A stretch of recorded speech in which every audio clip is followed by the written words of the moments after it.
തിരുവനന്തപുരം ആര്യനാട് വിദ്യാർത്ഥികളുമായി പോയ school bus അപകടത്തിൽപ്പെട്ടു. മരത്തിലും പോസ്റ്റിലും ഇടിച്ചാണ് അപകടമുണ്ടായത്. പരിക്കേറ്റ വിദ്യാർത്ഥികളെ സ്വകാര്യ ആശുപത്രിയിലും തിരുവനന്തപുരം SAT ആശുപത്രിയിലുമായി പ്രവേശിപ്പിച്ചു.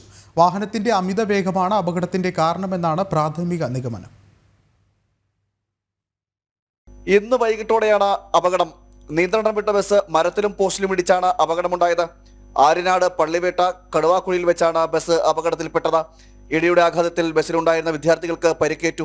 4:30 മണി അടുപ്പിച്ച് പള്ളിവേട്ട കടുവാക്കുഴിക്ക് സമീപം ഈ ബസ്സിൽ പോകുമ്പോൾ അവിടുത്തെ ഒരു ബദാം മരത്തിലേക്ക് ഇടിച്ച് നിൽക്കുന്ന സ്ഥിതി ഉണ്ടായിരുന്നു. ഈ ഇടിയുടെ ആഘാതത്തിൽ 12 കുട്ടികൾ ഉണ്ടായിരുന്നു. പിന്നെ അതിലൊരു ആയക്ക് ചെറിയ പൊട്ടലുള്ളതായിട്ടാണ് പ്രാഥമികമായിട്ട് ഇവിടെ മനസ്സിലാക്കാൻ കഴിഞ്ഞിട്ടുള്ളത്.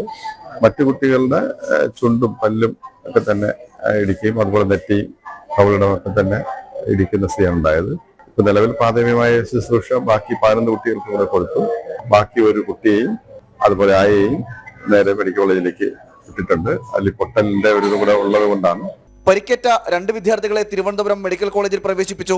മറ്റുള്ളവർ ആര്യനാട് ആശുപത്രിയിലും ചികിത്സയിലാണ്. തിരുവനന്തപുരം നെടുമങ്ങാട് കൈരളി വിദ്യാഭവൻ സ്കൂളിലെ ബസ്സാണ് അപകടത്തിൽപ്പെട്ടത്. സംഭവത്തിൽ വാഹനത്തിന്റെ ഡ്രൈവർ ആര്യനാട് സ്വദേശി ജയനെ പോലീസ് കസ്റ്റഡിയിലെടുത്തു.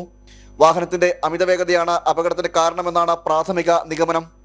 ജനം, തിരുവനന്തപുരം.